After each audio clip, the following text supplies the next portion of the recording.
शुक्लांबरधरं विष्णुं शशिवर्णं चतुर्भुजं प्रसन्नवदनं ध्यायेत् सर्वविघ्न उपशान्तये। ममोपात्त समस्त दुरितक्षयद्वारा श्री परमेश्वर प्रीत्यर्थं शुभे शोभने मुहूर्ते आद्य ब्रह्मणः द्वितीयपरार्धे श्वेतवराहकल्पे वैवस्वतमन्वन्तरे अष्टाविंशतितमे कलियुगे प्रथमे पादे जम्बूद्वीपे भारतवर्षे भरतखण्डे मेरोः दक्षिणे पार्श्वे शकाब्दे अस्मिन् वर्तमाने व्यावहारिके प्रभवादिषष्टिसंवत्सराणां मध्ये नाम संवत्सरे अयने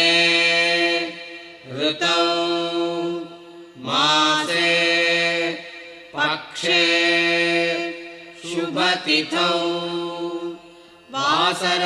वासरयुक्तायां नक्षत्रयुक्तायां शुभयोग शुभकरण एवं गुण विशेषण विशिष्टायाम् अस्यां शुभतिथौ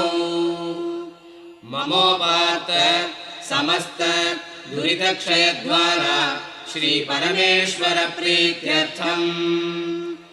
विशेषतः अस्माकं सहकुटुम्बानां क्षेमस्थैर्य वीर्यविजय आयुरारोग्य ऐश्वर्याणामभिवृद्ध्यर्थं धर्मार्थकाममोक्ष चतुर्विध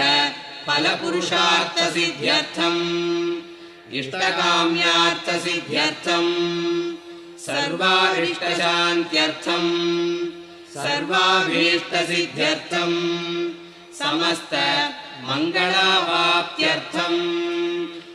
अस्मिन् गृहे विद्यमान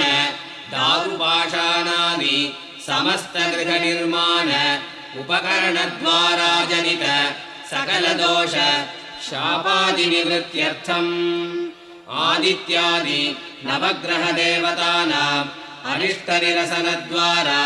शुभफलप्रदातृत्वसिद्ध्यर्थं हितदृष्टि अहितदृष्टि परदृष्टि क्रूरदृष्टि वञ्चकदृष्ट्यादि सकलदृष्टिबाधा उपशमनार्थं हितशत्रु अहितशत्रु परशत्रु अंतःशत्रु बहिःशत्रु स्नेहशत्रु इत्यादि समस्त शत्रुबाधा निरसनार्थं अस्मिन् गृहे निवसितानां मनसि दुःखं विना कष्टं विना पापं विना सुखजीवन प्राप्त्यर्थं धनकनक वस्तुवाहन लक्ष्मीकटाक्ष सिद्ध्यर्थं शङ्खनिधि पद्मनिधि सहित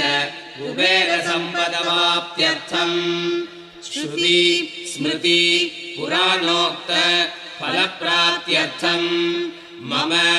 पुत्रपौत्रादि सहितस्य अस्मिन् नूतन गृहे चिरकाल सुखनिवासार्थं नानाविधरोगादि सर्वोपद्रवशान्त्यर्थं सम्पदायुरारोग्य द्विपद चतुष्पद नानाविध हिंसादोष परिहारद्वारा वास्तोः शुभदा संसिद्धये वास्तुशान्ति मंत्रजप पूजां करिष्ये अपोपस्पृश्य पुण्याहवाचनम्